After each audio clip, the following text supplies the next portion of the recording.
Listo, muy bien, buenas noches.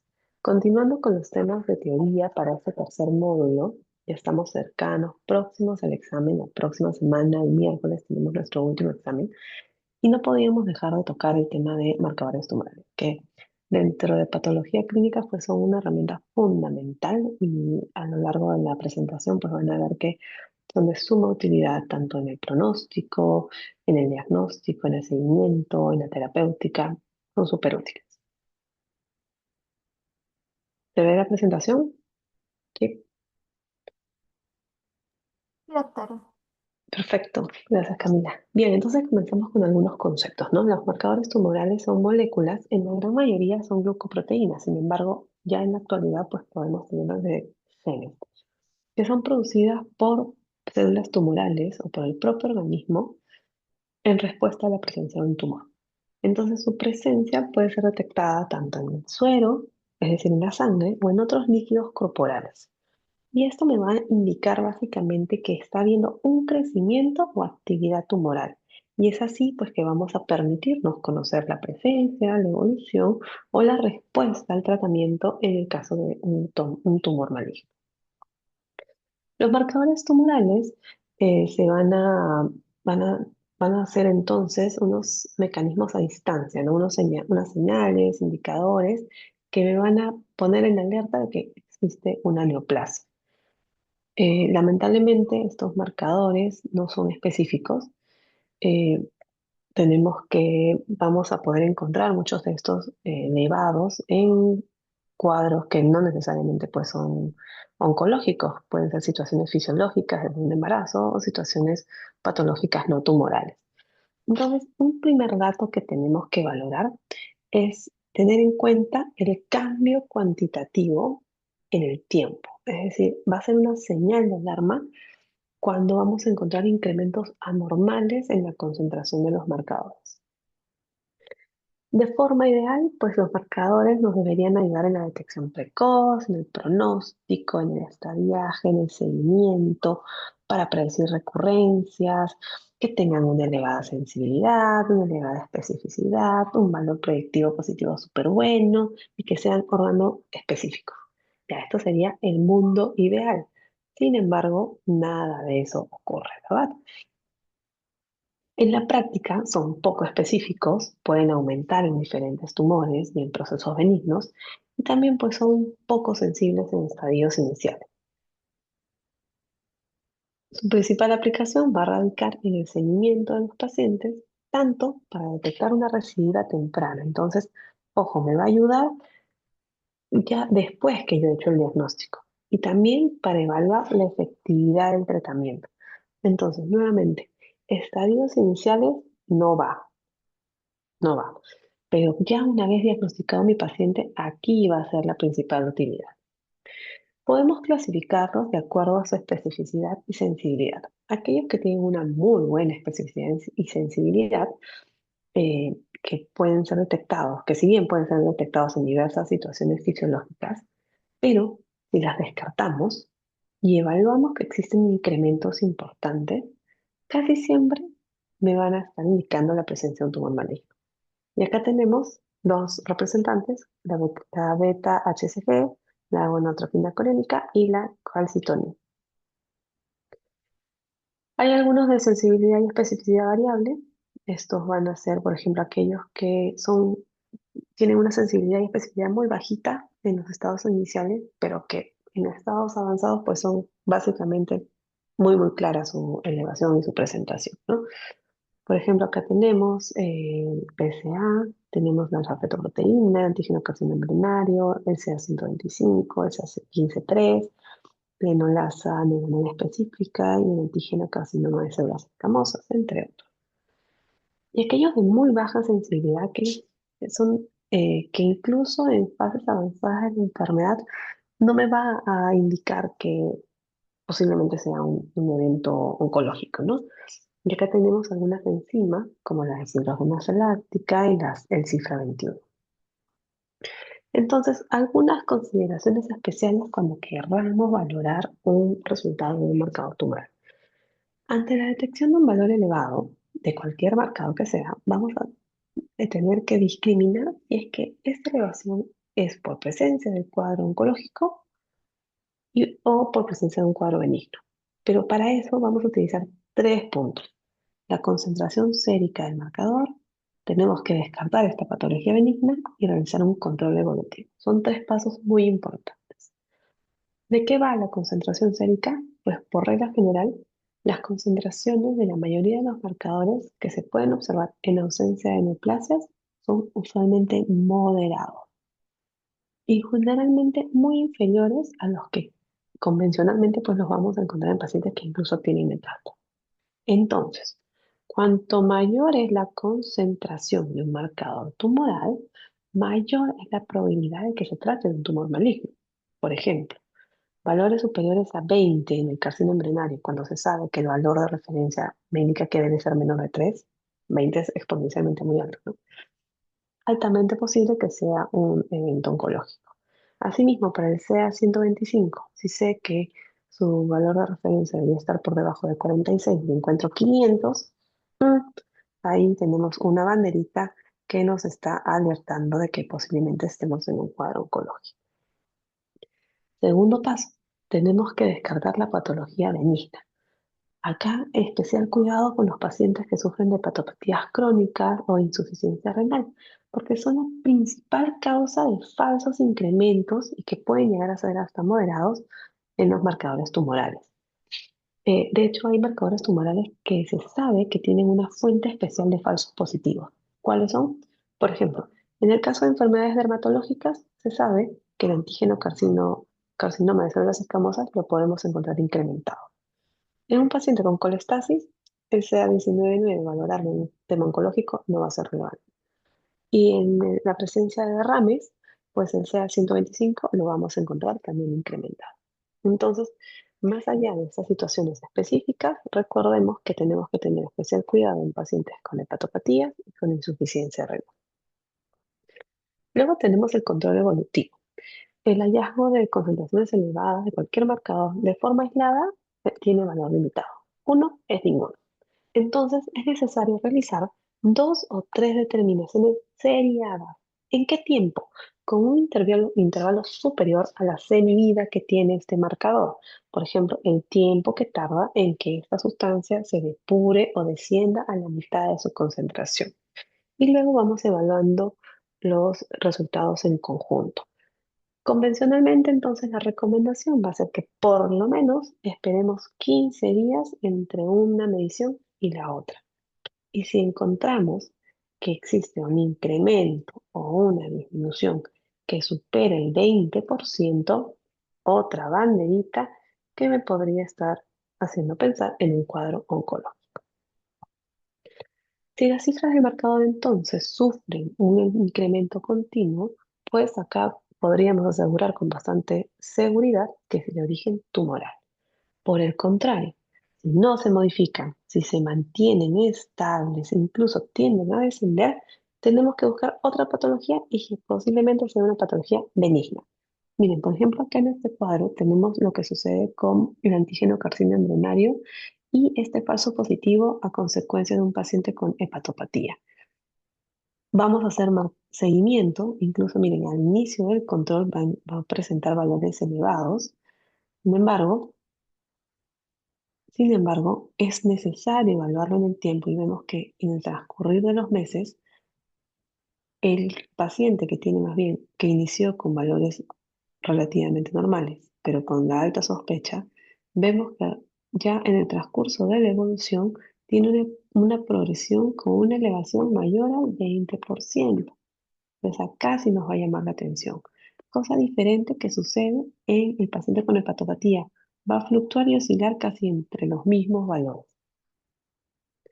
Entonces, los marcadores tumorales, por ejemplo, si hablamos del antígeno carcinoma embrionario, este va a ser un marcador poco específico.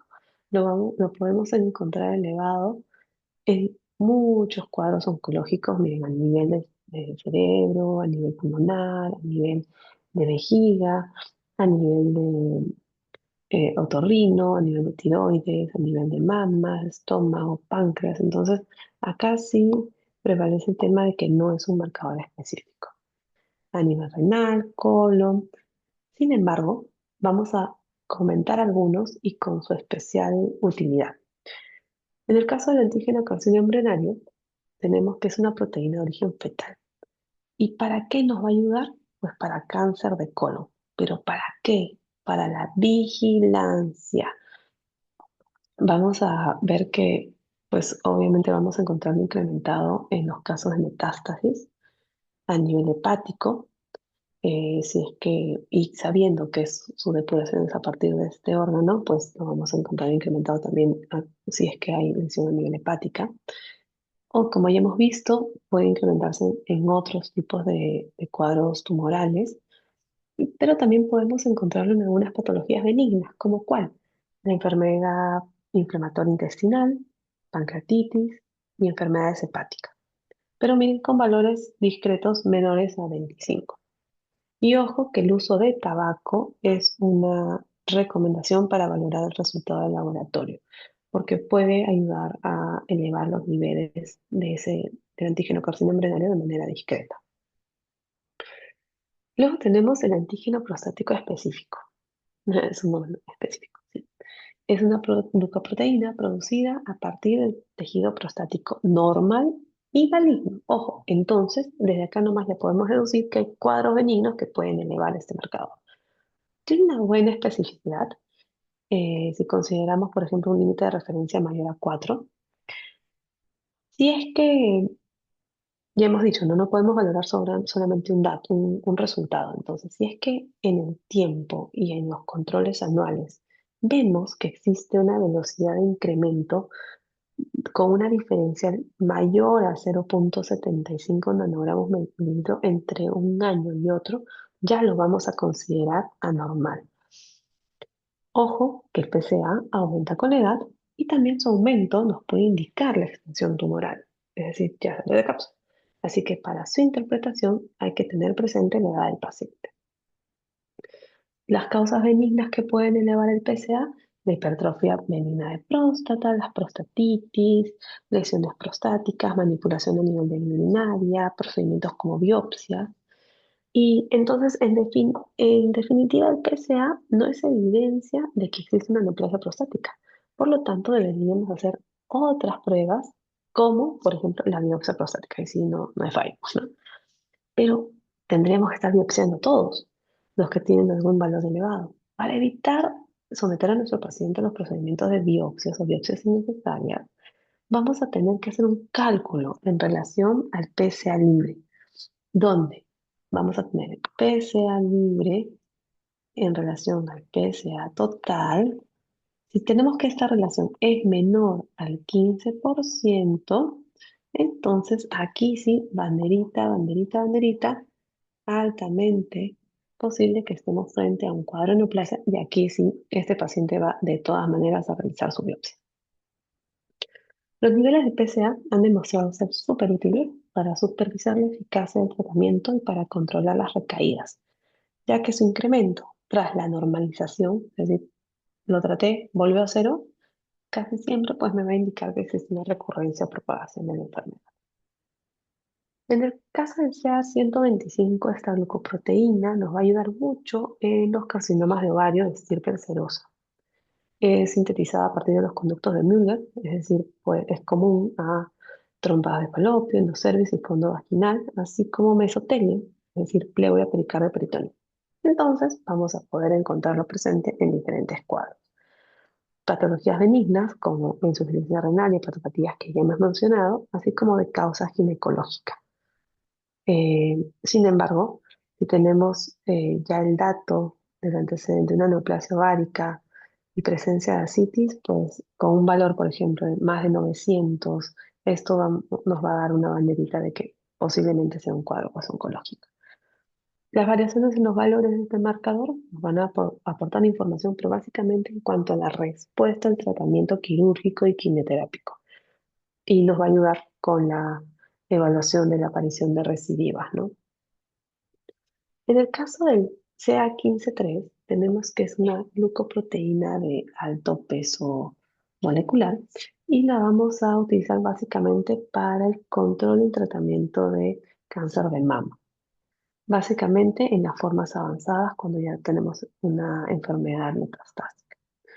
Puede estar elevado en otras lesiones, sí, el cáncer de ovario, pulmón, próstata y algunas patologías benignas también, donde incluso el embarazo y la lactancia podrían positivizarlo. Y dado que este marcador no suele elevarse en los estados iniciales de la enfermedad, no nos va a servir. Entonces, obviamente, ya es de los que nos va a servir solo en enfermedad metastásica. Entonces, no lo vamos a utilizar en un diagnóstico reciente, para despistaje, para confirmar diagnóstico, ni para hacer esta viaje en una paciente recién diagnosticada de cáncer de mama. El CA 19-9, esa glucoproteína nos va a ayudar en pacientes con CA de páncreas. Valores por encima de 300, y este dato tiene un valor predictivo positivo del 90%. Puede encontrarse en otros tumores, o sea, tumores biliares, gástricos, colon, y algunos procesos benignos podrían también elevar este marcador, pero en una concentración mucho más moderada, ¿no? Como la titis, cirrosis, diferentes diagnósticos pueden tener cierta elevación de este marcador. La alfa-fetoproteína es otra prueba interesante. Tiene esta característica de ser una proteína oncofetal, que es muy similar a la albúmina, y en condiciones normales pues la vamos a tener que es producida por el saco vitelino, luego por el hígado fetal y luego en el líquido amniótico. Es básicamente la que va a predominar en el suero fetal y tras el nacimiento cae rápidamente. Y en el embarazo podemos encontrar valores elevados asociados a estudios prenatales de riesgo de trisomía 21, donde los valores van a ser relativamente bajos, ¿no? La alfa-fetoproteína está asociada a los tumores germinales no seminomatosos y se asocia con la diferenciación del tejido de seno endodérmico. La alfa-fetoproteína muestra valores muy elevados del casi el 60%. ¿En qué diagnóstico nos va a ayudar de sobremanera? En los hepatocarcinomas. Sin embargo, considerar los falsos positivos que pueden ser a consecuencia de hepatopatías benignas como cirrosis, hepatitis o incluso cuadros tóxicos asociados a drogas. La gonadotrofina coriónica humana es una glicoproteína que se produce en condiciones normales en el citoplast de la placenta y que comienza a elevarse a partir del octavo día después de la implantación.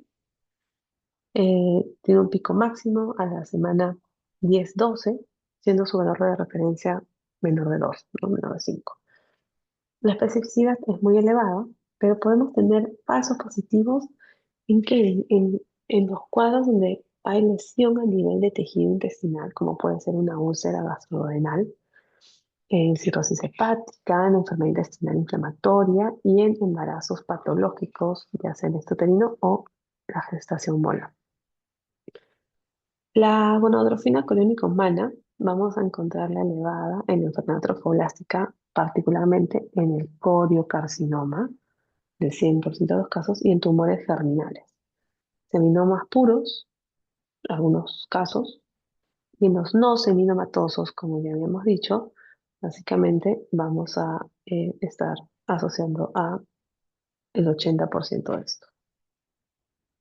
Acá les voy a dejar unas tablitas donde se hace mención a los diferentes marcadores y algunas causas de que aparezcan falsos positivos, ¿no? Como ya habíamos mencionado, la enfermedad alfa-fetoproteína en enfermedades hepatobiliares, embarazo, pero su principal utilidad es en el carcinoma hepatocelular, cáncer gástrico, también nos puede ver, y en tumores germinales, ¿no? Entonces, podemos ver que muchos de estos van a confluir, por lo que uno casi no va a ser tan específico, salvo algunas excepciones. Y en este caso, también continúa la lista con algunos otros marcadores. Sin embargo, muchos de los que les he comentado son los clásicos, ¿no? De los que siempre se ha hablado. Sin embargo, hoy en día, con tantas tecnologías nuevas en el laboratorio, pues básicamente lo que se busca es trabajar en base a la proteómica, ¿no? Buscando la estructura, la función y patrones de expresión de proteínas asociadas a estas lesiones, buscando integrar esto con la genómica y el análisis de la expresión de estos genes o de la transcriptómica. con la esperanza de que de crear biomarcadores que nos permitan, ahora sí, identificar cáncer en estado temprano, que nos permitan pronosticar la eficacia del tratamiento y la probabilidad de que el cáncer recidive. Ya hay algunos que nos están ayudando y a continuación se los voy a mencionar. Por ejemplo, tenemos la actividad de la enzima tiopurina S-metiltransferasa, que es básicamente la prueba del gen TPMT, que nos va a ayudar en la leucemia linfoblástica aguda. Vamos a utilizar sangre, o puede también trabajarse con células de hisopado, y nos va a ayudar justamente a pronosticar el riesgo de mielodepresión cuando hay una afectación severa de la médula ósea por el tratamiento de tioponina. Es decir, me va a ayudar a valorar cuán bien el paciente va a llevar el tratamiento. Luego tenemos, por ejemplo, el análisis de 5 proteínas del OVA1, que se denomina, utilizado para el cáncer de ovario. También utilizo sangre y me permite evaluar tumores pélvicos antes de la cirugía cuando se sospecha que fue un cáncer de ovario. En este caso, sí me va a ayudar, por ejemplo, de manera previa a una terapéutica radical, ¿no? Tenemos el antígeno de cáncer de vejiga, el BTA, nos puede ayudar también el cáncer de riñón, cáncer de uréter. Utilizo como muestra la orina y me permite vigilar a los pacientes con cáncer de vejiga confirmado que ya hayan tenido pues, los estudios previos, ¿no? Luego tenemos el ARN mensajero para el PSA3, que es para el cáncer de próstata, lo trabajo en la orina después de haber realizado un examen de próstata y me va a ayudar a determinar si es necesaria una biopsia después de obtener un resultado negativo. Este, este marcador de carga mutacional del tumor, muy útil en tumores sólidos, es en base a sangre, me permite, su utilidad está relacionada a buscar la eficacia de los inhibidores de puntos de control inmunitarios en múltiples tipos de cáncer. Es decir, me permite identificar cuáles son los puntos en los que voy a poder definir el tratamiento. Luego tenemos células tumorales circulantes de origen epitelial para cáncer de mama, cáncer de próstata, cáncer colorectal. También trabajo en sangre y me va a ayudar para tomar decisión clínica y evaluar pronóstico. Tenemos evaluación de cromosomas para cáncer de vejiga, para leucemia linfocítica crónica y 17P, tenemos para carcinoma hepatocelular, tenemos los genes de fusión, el BCR-ADN, cromosoma Filadelfia, que seguro ya lo hemos mencionado en otras clases, para la leucemia mieloide crónica, linfoblástica aguda o mielógena aguda, que nos permite confirmar el diagnóstico y pronosticar la respuesta a la terapia dirigida, ¿no? Vamos a poder elegir el tratamiento y controlar el estado de la enfermedad. La gastrina también es otro marcador interesante, el JAK2, el KRAS, el BCL2, y bueno, y esto me lleva a utilizar y a comentarles un poquito sobre esta nueva definición, que no es tan nueva, que es la de biopsia líquida. Sabemos pues que las biopsias son la de nuestros amigos, nuestros colegas de anatomía patológica. Sin embargo, ellos trabajan en tejido. Quienes trabajamos sobre los líquidos corporales somos nosotros, patología clínica. Y entonces esta definición es un poquito que confluye y une estas dos especialidades tan lindas. Es un término acuñado hace casi una década, eh, donde nos definen que es una técnica diagnóstica no invasiva que va a permitir establecer un perfil molecular tumoral a partir al inicio del tratamiento y valorando la progresión de la enfermedad. Y acá la ventaja, ¿no? Donde muchas veces en anatomía patológica, en una biopsia convencional, pues tienes el tejido, tienes una única muestra en un único momento, ¿no? Es como que la fotografía. En cambio, al poder trabajar con otro tipo de muestras, podemos hacer una evaluación en el tiempo. Vamos a buscar el ADN tumoral circulante. Vamos a buscar células tumorales circulantes o exosomas o ARN plaquetario, ARN tumoral circulante en diferentes fluidos, ¿no? Ya sea el plasma o la sangre, el suero, líquido pleural, orina, líquido cefalorraquídeo, entre otros, ¿no? Siendo el más frecuente y el más estudiado hasta la fecha en sangre. Sin embargo, todavía con precaución. Los resultados, utilizando diferentes técnicas, han mostrado también diferentes grados de precisión. Entonces, por eso todavía con mucho cuidado se está utilizando, ¿no?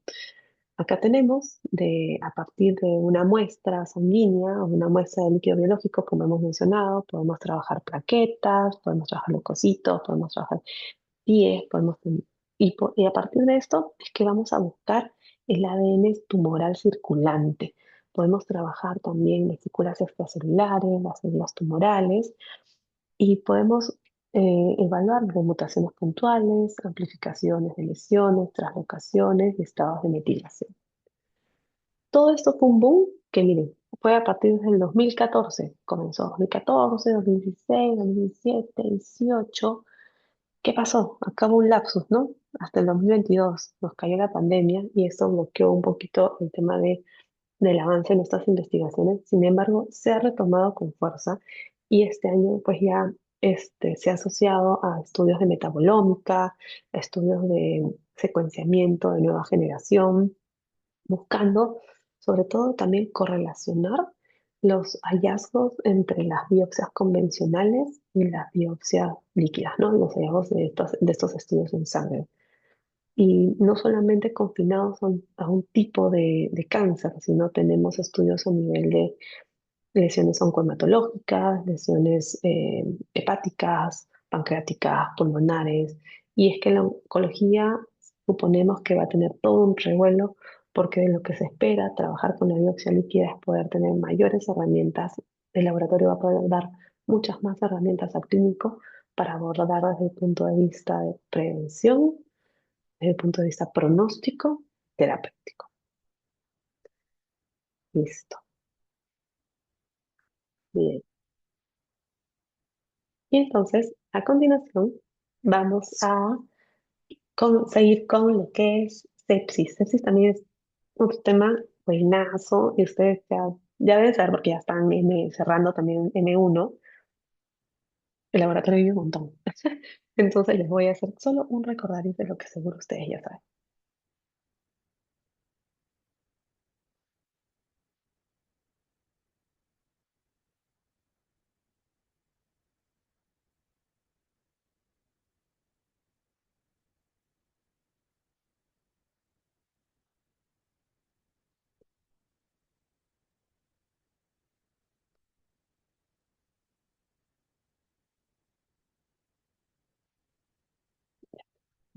¿Ya? ¿Sí se ve? Sí, espera. Ya, perfecto. Listo. Entonces, el último tema conmigo. Vamos a hacer todo lo que el laboratorio hace para que podamos hacer el diagnóstico de sepsis.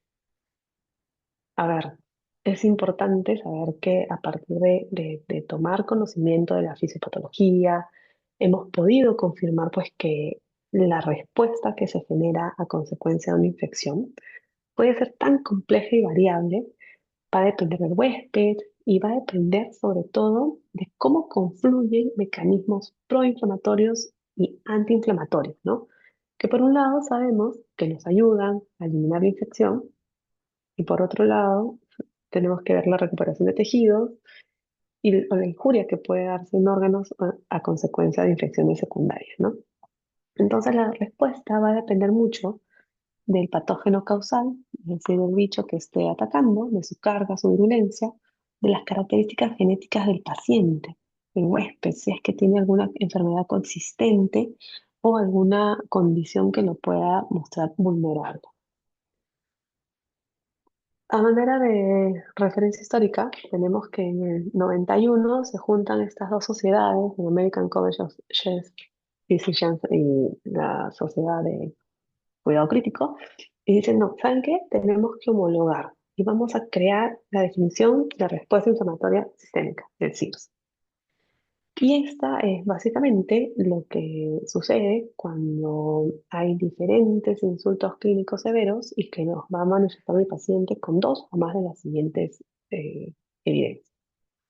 Básicamente son criterios de evaluación clínica, de evaluación de triaje, que van desde la temperatura, frecuencia cardíaca, frecuencia respiratoria, pero ajá, comienza a aparecer el laboratorio. ¿Quién? Los leucocitos, de control tan importante con valores mayor a 12.000 o menor de 4.000 o presencia de 10% de bandas. Y miren, PSO2, miaga. El laboratorio comienza a dar herramientas para comenzar a identificar si mi paciente está en un cuadro de respuesta inflamatoria sistémica. Asimismo, miren, en esos años, un montón de décadas, establece que es una continuidad, una serie de eventos que van a terminar empeorando y agravando de manera eh, posiblemente letal a mi paciente, ¿no? Todo inicia con el SIRS. Si es que llegamos a hacer la confirmación del cuadro infeccioso desde el punto de vista microbiológico, confirmamos la sepsis. ¿Qué pasa si comienzo a tener hipotensión? Comienzo a ver que hay falla de órganos, estoy entrando en un cuadro de sepsis severa, y si ya finalmente hay una hipotensión que no puedo revertir, mi paciente estaría entrando en shock séptico. Entonces terminan dándose estas cuatro definiciones muy importantes, que incluso termina también, se agrega el síndrome de disfunción multiorgánica, y el espíritu de este consenso fue el de proveer una herramienta o criterios diagnósticos que permitieran hacer el diagnóstico de sepsis de manera precoz. Años después, casi una década después, no cambió mucho, llegó el sepsis 2.0. Sin embargo, se incorporaron algunos criterios clínicos súper interesantes. Fue mucho más amplia la lista que se mencionó y se mantuvo la definición de sepsis, sepsis severa, shock séptico. Pero miren, vamos a ver así de manera rapidita qué criterios comenzaron a agregar. Bueno, fiebre, ya teníamos, hiponatremia, la frecuencia cardíaca, frecuencia respiratoria, eso ya estaba. Bueno, alteración del estado mental, edema, manejo de fluidos, aparece la hiperglicemia en ausencia de diabetes. Entonces eso me da idea, ¿no? Sí o sí me voy a tener que pedir una glucosa. Muy posiblemente en mi paciente, si estoy sospechando que puede haber un cuadro de sepsis. Parámetros inflamatorios, nuevamente mis leucocitos. En los recuentos, la proteína C reactiva comienza a aparecer, reactantes de fase aguda, y la procalcitonina. Herramientas súper útiles que miren desde qué año se utiliza. Bueno, en parámetros hemodinámicos, eh, luego tenemos ya parámetros de disfunción orgánica, la hipoxemia, la oliguria, acá el incremento de la creatinina, función renal, ¿no? Comenzamos a ver cómo comienza a abrirse y comenzamos a valorar desde el laboratorio cómo se va a afectar diferentes órganos. Alteración de pruebas de coagulación, tenemos nuestro INR de la cabeza, trombocitopenia, nuestras plaquetitas, bilirrubina, lactato. Entonces ya comienzan a aparecer muchos marcadores que no van a dejar y no podemos despedir en un paciente en que sospechamos sepsis. Esta definición me gustó mucho y por eso la pongo, porque desde el 2010 comienza a aparecer esta propuesta de una nueva definición, donde nos cuenta de que la sepsis pues, es una afección potencialmente mortal que se va a producir cuando la respuesta de nuestro cuerpo a una infección ataca nuestros propios tejidos y órganos. Y no solamente se queda ahí, sino que le agrega una definición molecular, donde moléculas derivadas del huésped y los productos extraños de la infección van a converger sobre mecanismos moleculares que van a producir una activación desequilibrada de la inmunidad innata, una tormenta, ¿no? Inmunológica. Las moléculas extrañas y endógenas van a interactuar con los receptores de reconocimiento de los patógenos expresados sobre o en células del sistema inmune. Entonces se va a activar receptores de reconocimiento que termina en que pues, se liberan estos mediadores que van a conducir a producir los signos y síntomas en la sepsis. Entonces vamos un poquito más allá, ¿no? Más adentro. Y es así, vamos a tener esta alteración a nivel de inmunitario que va a terminar siendo un círculo desvirtuoso, con una excesiva inflamación. Tenemos acá los componentes involucrados que va a condicionar alteración a nivel de microvasculatura, a nivel endotelial.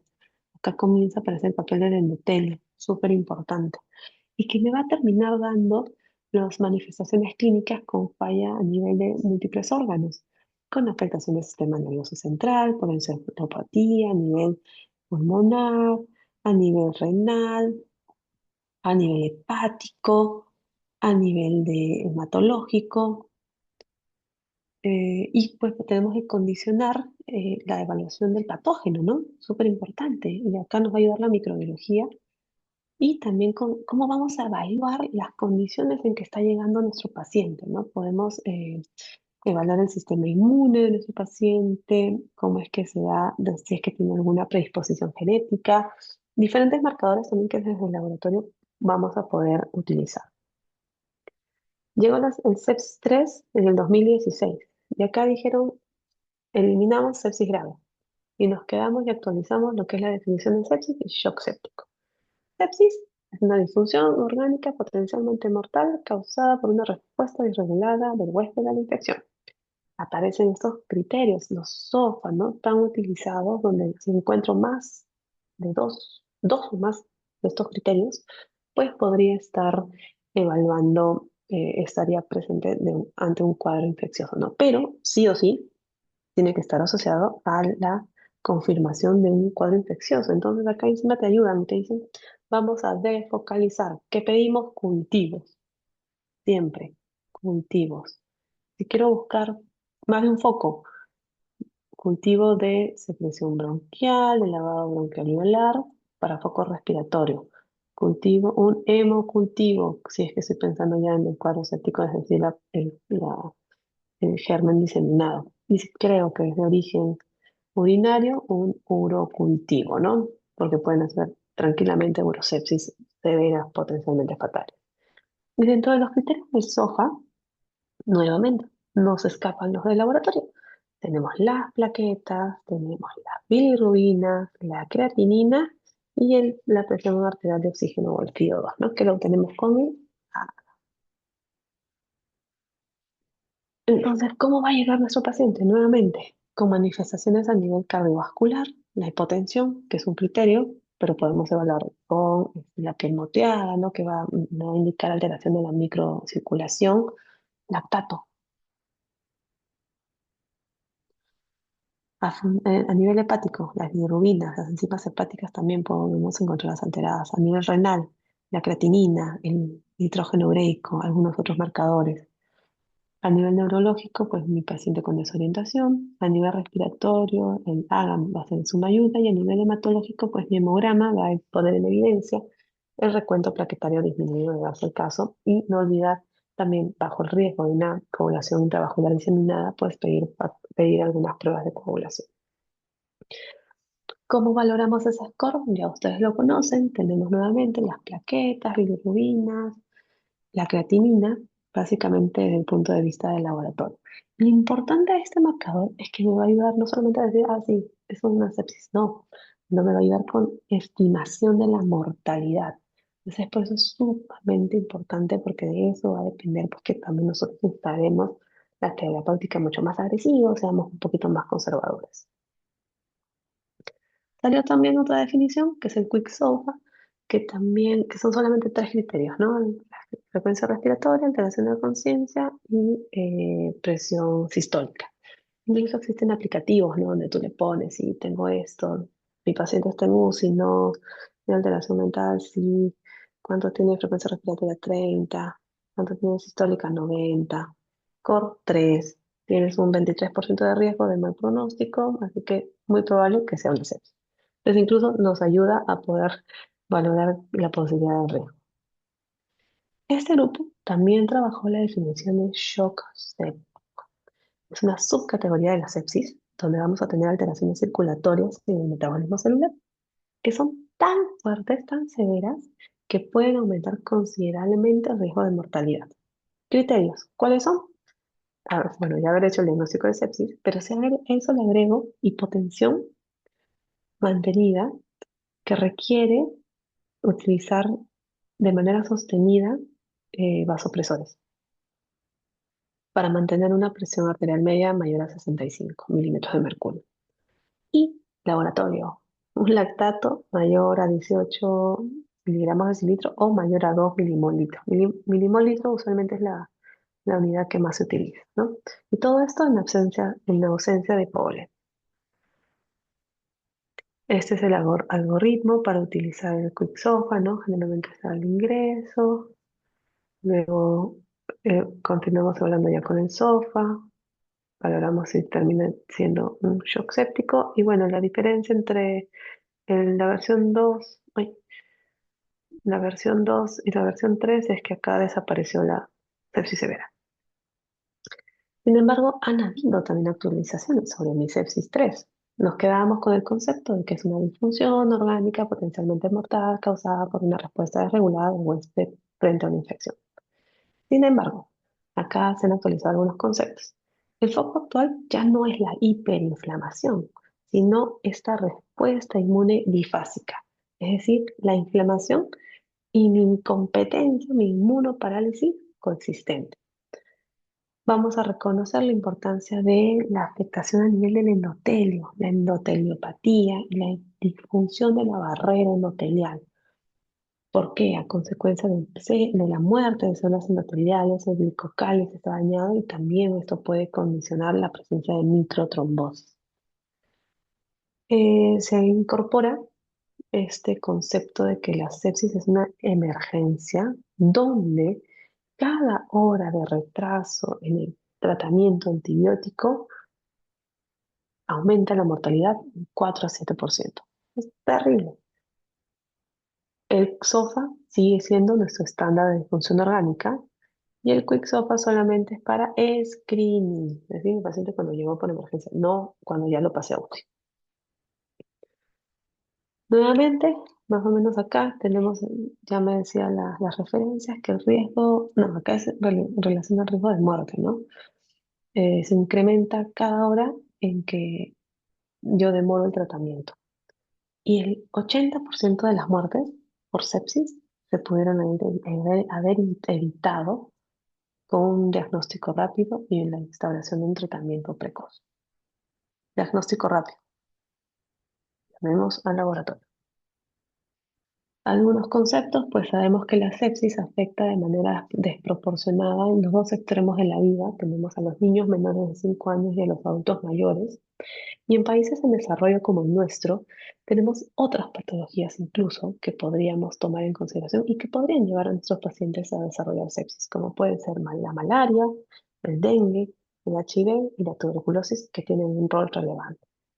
Acá les dejo algunos cuadritos para que puedan revisar, por ejemplo, la mortalidad asociada a pacientes hospitalizados con sepsis de acuerdo a la edad de presentación, sumamente elevada, ¿no?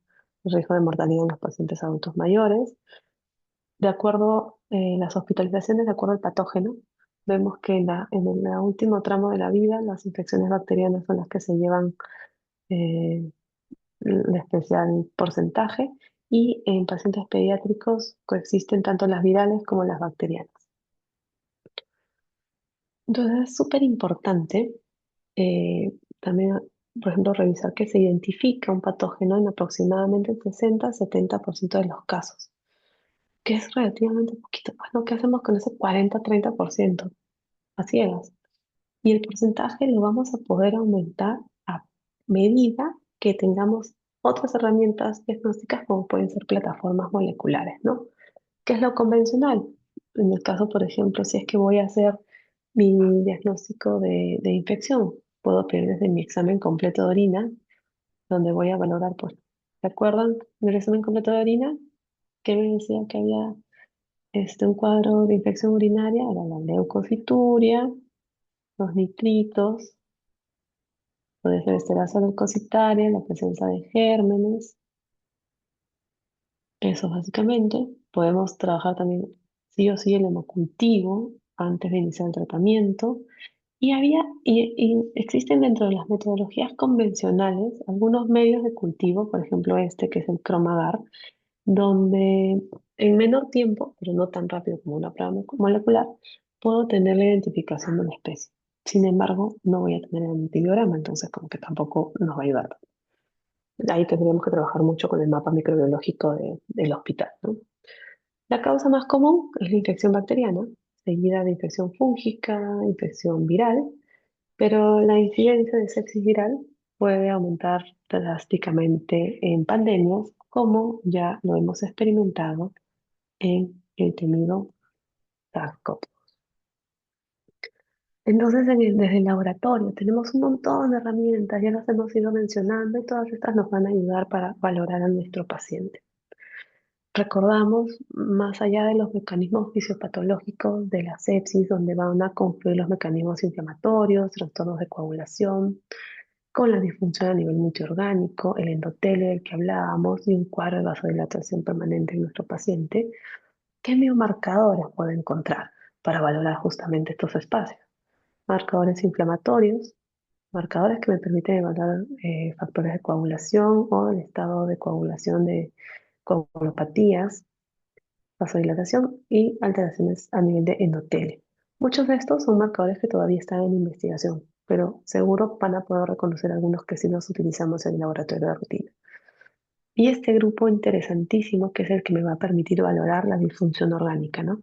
Aquellos que están incluidos en mi SOFA, tenemos a algunos marcadores nuevos, desde la cistatina C, por ejemplo, el NEGAL, el KIM-1, la procalcitonina. Y acá, ¿cómo es que vamos a confluir tanto los marcadores de diagnóstico y los marcadores de pronóstico? Tenemos que acá estos tres marcadores, la proteína C reactiva, la procalcitonina y el STREN-1, son de los más prometedores si es que podemos utilizar de manera conjunta.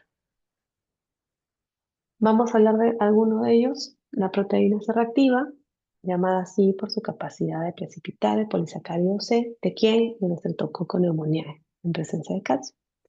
Y fue la primera proteína de fase aguda descrita, es un marcador muy sensible de inflamación y tisular, sintetizada principalmente a nivel hepático en respuesta de quién? De la interleuquina 6 y la interleuquina 1B.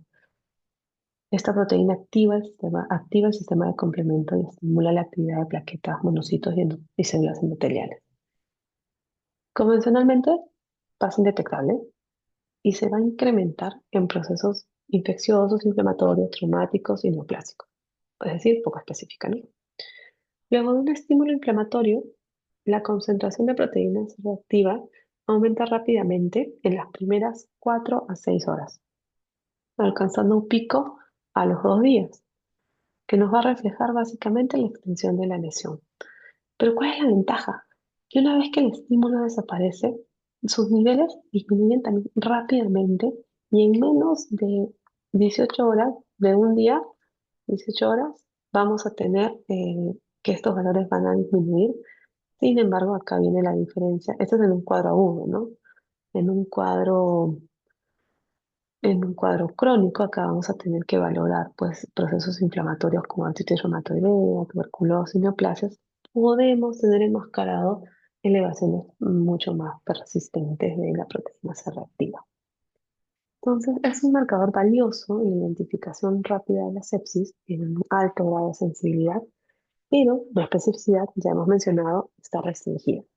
Y acá hay un dato bonus que se ha encontrado estudiando la velocidad estimada de la proteína C reactiva. Es un nuevo marcador que nos permite que se ha encontrado que es útil para diferenciar infecciones bacterianas de virales. Y se encontró que los valores de esta velocidad estimada fueron significativamente más altos en pacientes con infecciones bacterianas en comparación de aquellos pacientes con infección viral, particularmente cuando los valores de la proteína selectiva están en rangos intermedios y el diagnóstico a menudo es incierto. Entonces me da el dato de que con valores mayores a 4 miligramos litro hora es un fuerte indicador de infección bacteriana, lo que podría asegurar el manejo terapéutico adecuado en enfermedades febriles agudas, ¿no? Entonces, qué interesante que no solamente nos quedemos con esta molécula, sino que tratemos de sacarle el máximo provecho, incluso valorando la velocidad estimada de presentación. Ahora tenemos la procalcitonina. súper útil, sabemos que se va produciendo en procesos inflamatorios y está ligada ¿a quién? A las endotoxinas bacterianas, a citoquinas inflamatorias a consecuencia de la elevación del factor de necrosis tumoral alfa, interleuquina 6, pero tiene esta característica, se va a elevar antes que la proteína se reactiva, es por eso que tiene un valor interesante, ¿no? Se eleva entre las 2 a 4 horas y se eleva selectivamente en procesos inflamatorios asociados a un origen bacteriano. También se ha encontrado que los valores de procalcitonina estaban significativamente elevados en pacientes con sepsis en comparación en pacientes de grupos de control, ¿no? Entonces, si es que se evalúa el valor del área bajo la curva, es significativamente más alto en comparación con aquellos marcadores de infección estándar, por lo que tiene un papel prometedor en la evaluación en pacientes sépticos. Tenemos que, si de acuerdo al tiempo de presentación, la, a la cabeza va la interleuquina 6, interleuquina 10, factor de necrosis tumoral. Sin embargo, casi estos, solo la interleuquina 6 la podemos usar en el laboratorio de rutina. Aparece la procalcitonina con un marcador interesantísimo y la proteína se reactiva en tercer lugar. La interleuquina 6 es producida por diversos tipos celulares, monocitos, macrófagos, linfocitos T, células, un montón. Y normalmente las concentraciones de interleuquina 6 van entre 1 y 25, pero en la sepsis pueden superar ampliamente un nanogramo. Acá estamos hablando de picogramos, ¿ah?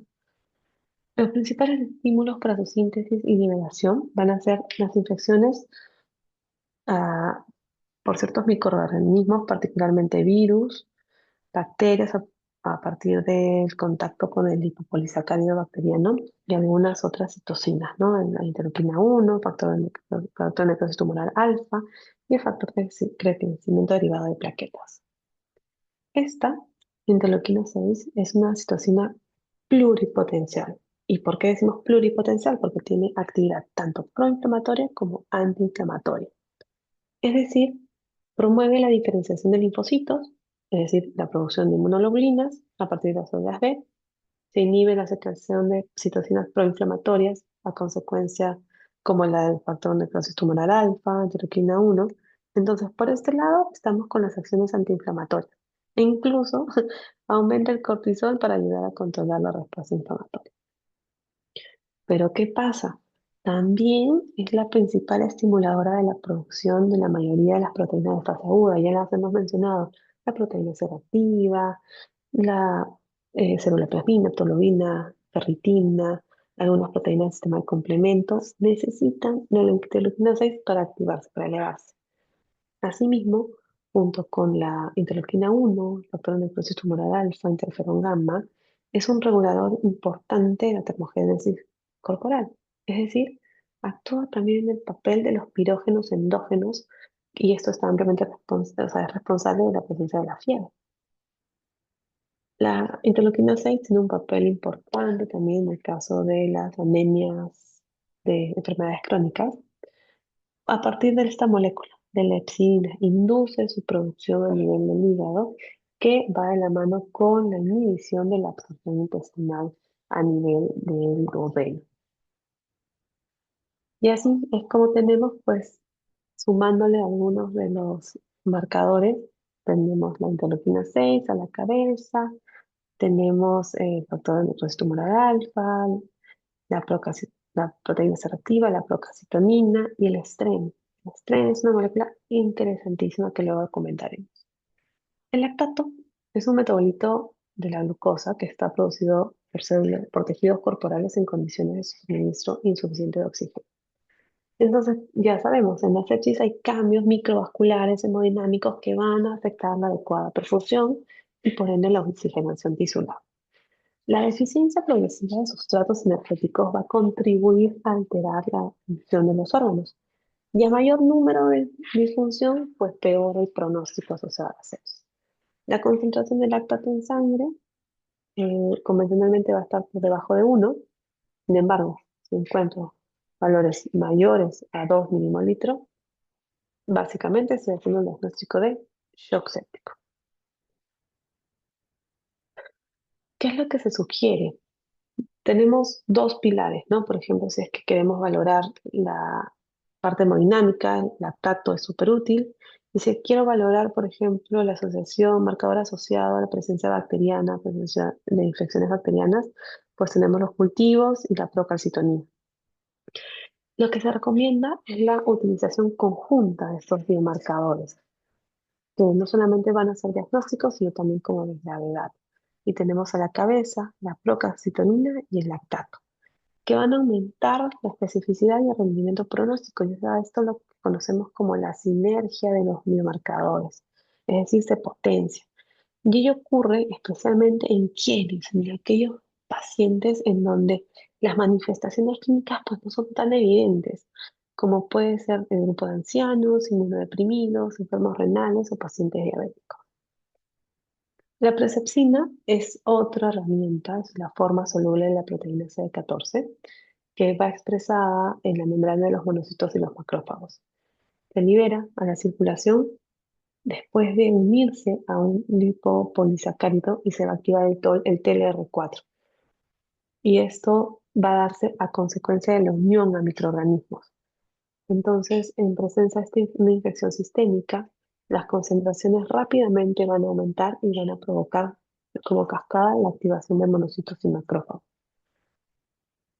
Monitorizar de manera consecutiva los valores de presepsina nos ayuda a evaluar la gravedad y la progresión de la sepsis y nos orienta también a tomar decisiones terapéuticas, ¿no? Sobre todo anticipándonos a la posible evaluación de nuestro paciente. Sin embargo, todavía no sigue incluida en las guías. Es un marcador con mucho potencial y que necesita pues, de más investigaciones para que pueda ser incluido en el, con- en el nuevo, en las nuevas guías del sepsis 4.0, ¿no? Les había hablado del STREM, o el receptor desencadenante soluble expresado en células mieloides 1. Es miembro de la familia de los receptores TREM, expresados en las células mieloides, que los monocitos, macrófagos, neutrófilos. ¿Qué pasa? Durante una infección que básicamente, especialmente de ser bacteriana o fúngica, la activación del TREM1 en la membrana celular va a desencadenar una potente respuesta inflamatoria. Y al activarse, vamos a obtener su forma soluble. Y esta es la que puede medirse en los fluidos corporales, ya sea suero, plasma, orina, poto. Así se ha encontrado, pero todavía requerimos una mayor estandarización de los valores de corte. La proadrenomedulina también es otro marcador interesante y su concentración aumenta en situaciones de estrés celular. Es reconocido un biomarcador, pero también puede ser encontrado en otras enfermedades, potencialmente las cardiovasculares. Y la diferenciación y el plus es en comparación a la procalcitonina. Tiene una capacidad de predecir mortalidad, tanto en corto tiempo como dentro del mes, como a los 180 días del alta. Entonces, es interesante la capacidad que tiene para predecir mortalidad en comparación a la procalcitonina. No nos olvidemos que para el diagnóstico de sepsis tenemos que apoyarnos en la microbiología, ¿no? Ya hemos mencionado, comenzamos con los hemocultivos que terminan siendo pues, el gold estándar, ¿no? Tenemos resultados que podemos sacarlo lo más rápido en 24 a 72 horas y por lo menos se deben tomar entre 2 a 3 juegos de hemocultivos antes de iniciar el tratamiento antibiótico. El monocultivo es la metodología convencional. Sin embargo, ya tenemos algunas otras herramientas para diagnóstico molecular rápido. Tenemos estos paneles sindrómicos como los multiplex que me permiten identificar bacterias, hongos, virus en horas. Tenemos también algunas formas de detectar genes de resistencia. Tenemos, ojo, que no van a reemplazar el hemocultivo, pero te permite ir mejorando, ir ganando tiempo, sobre todo si es que encuentro ya algo positivo para ir aumentando terapéutica.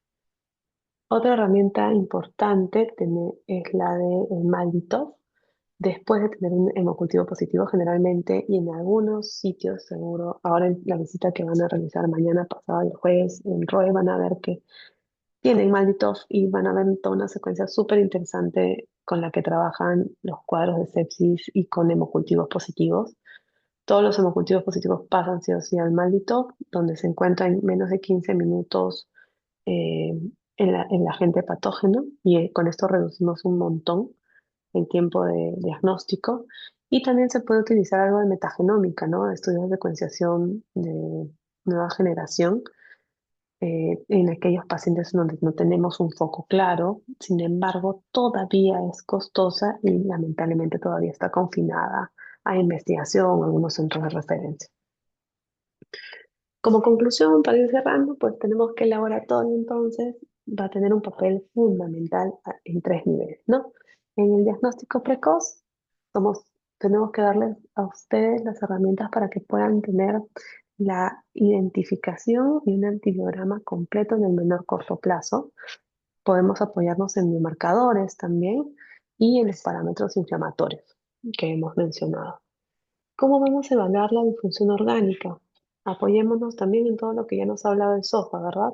Desde los valores que me van a permitir evaluar la perfusión, como el lactato, déficit de base, los gases arteriales, afectación a nivel renal, voy a usar la creatinina, algunos nuevos marcadores también por ahí. A nivel hepático, las bilirrubinas, y si es que estoy presentando algún riesgo de coagulopatía por disfunción hepatocelular, también la puedo valorar desde el laboratorio. eh, Coagulación, pues el consumo de plaquetas, el dímero, miren que no lo hemos mencionado hasta ahorita, pero es súper importante. La relación TP-TP y algunos scores para CID. Y la respuesta inflamatoria, pues tenemos la neutrofilia con desvío, con desviación izquierda, neutrófilos tóxicos o la linfopenia asociada a mal pronóstico. Y no nos olvidemos de la procalcitonina, el lactato y algunos biomarcadores emergentes. Les dejo este cuadrito final que va a tratar de resumir pues, la principal utilidad de los marcadores que hemos mencionado y algunos puntos que en la actualidad ya se conocen son los fuertes y por qué es la recomendación de que deberían ser utilizados. Listo, chicos, ha sido un gusto. Espero que estos dos temitas les quiten el sueño y los dejen pensando. Listo. Mañana tienen la sesión con el doctor Jane. Va a ser dos temitas también súper buenos que hemos agregado para este ciclo y que creo que van a ser de mucha utilidad cuando ustedes salgan a hacer sus demos, porque es básicamente buscar la aplicación del laboratorio en el primer nivel de salud, algo que es sumamente interesante, y también el uso racional de pruebas de laboratorio. No que tengamos nuestra sabana de pruebas quiere decir que voy a pedir todo lo que hay, sino todo tiene que haber mucha coherencia en lo que pidamos siempre. Listo, chicos. Es un gusto. Nos vemos el próximo miércoles en el examen. Que estén bien, disfruten su visita en ROE. Cuídense mucho. Chao. Gracias, doctora. Hasta luego. Muchas gracias, doctora. Chao. Gracias, doctora.